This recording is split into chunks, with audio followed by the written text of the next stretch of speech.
Meanwhile, as President Trump ramps up pressure on Senate Republicans now to back his massive spending bill, he's calling out one vocal holdout. That's Senator Rand Paul of Kentucky. Trump posted on social media yesterday that the senator has very little understanding of the bill, later adding, "The people of Kentucky can't stand him."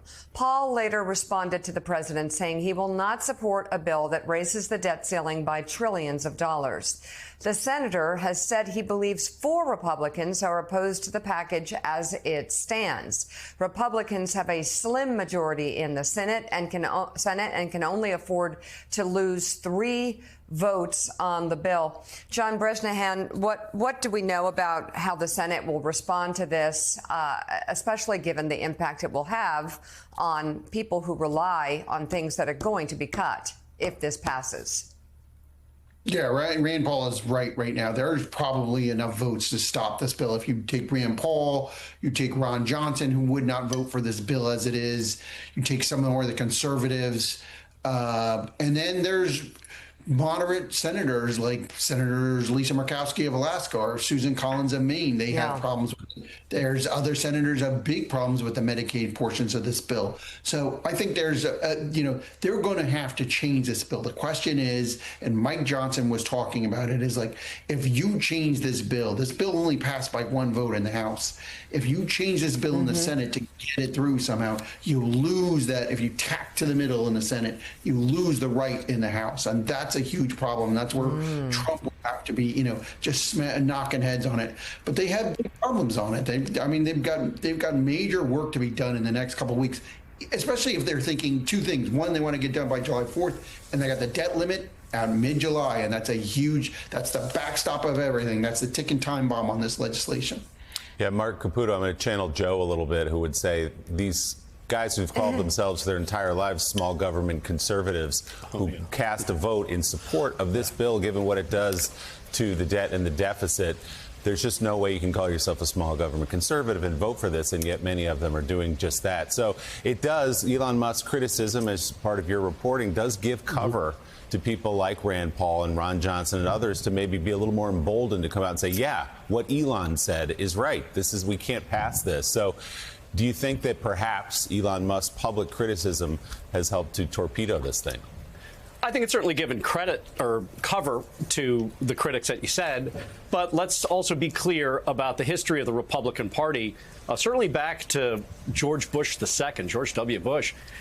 They've been massive deficit spenders and expanders of government at the same time as presenting themselves as these fiscal hawks. The difference with the Trump-era Republican Party is that this is the first party that has said, Medicaid, it's pretty good. Medicare, pretty good. Social Security, pretty good. Don't touch entitlements. And that's where you come to this very precarious position for Republicans when they're in charge of Congress, because they basically got 3 issues that they're weighing. They have tax cuts, which all Republicans essentially have to vote for as part of their dogma. You've got deficit reduction, and you've got Medicaid that they want to continue. And in the end, the deficit reduction is the thing that's going to crater. And that is where Elon Musk is 100% right. This does cause higher deficits and bigger debt. And there's just no way for the White House to figure its way out of that. What Donald Trump is going to have to do is he's going to have to twist arms. He's going to have to do a little bit of subtle begging, promising, cajoling, the full bag of tricks he's going to have to pull out in order to get this passed. In the end, it's still a Republican Congress. He's still the Republican leader. He's still popular in the party. It does look, judging by the past, that he'll probably get it done, but just how he does it is really hard to see right now. Yeah, so often in the Trump era, it comes down to the personal. Donald Trump weighing and leaning on some of these guys to get their votes and them not willing to cross him.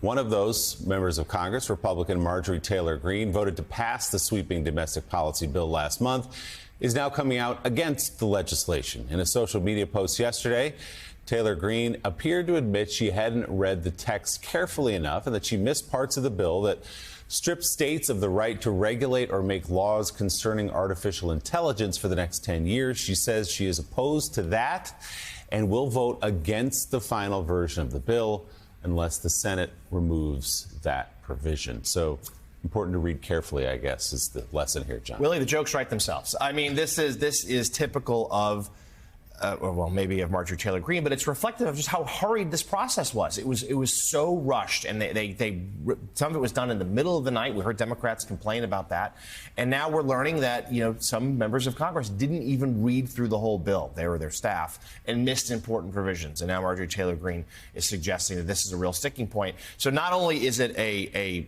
poor reflection of how they got here, but it also again points to the challenges that lie ahead. That if the Senate's going to make real changes.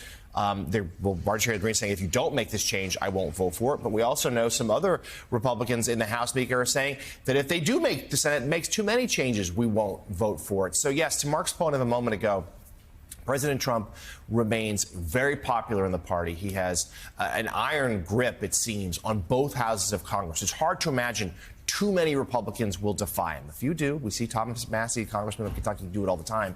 But very few do. So the odds are he'll get this through, but there's a lot of hurdles he's going to have to clear, particularly in that accelerated timetable, July 4th, 1 month from today.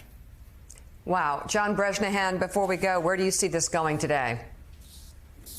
Well, I think, look, there's the two big meetings. There's the meeting with Trump at the White House with these finance committee Republicans, and then the Senate Republicans themselves are sitting down and going to talk. I think they've got a lot of work to do, as everybody's talked about. I mean, I do think they'll get this done at the end of the day, because literally they've done nothing else in this Congress. If they don't pass this, they have nothing to run on in 2026. They've done nothing.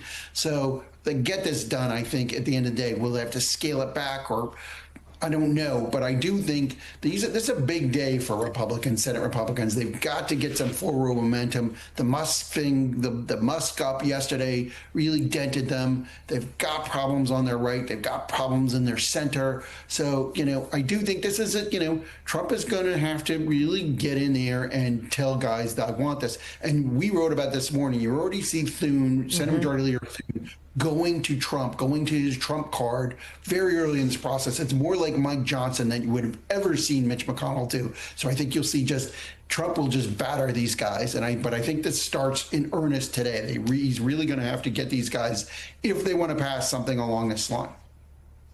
All right, co-founder of Punchbowl News, John Brejnihan, and White House reporter for Axios, Mark Caputo. Thank you both very much for coming on this morning and your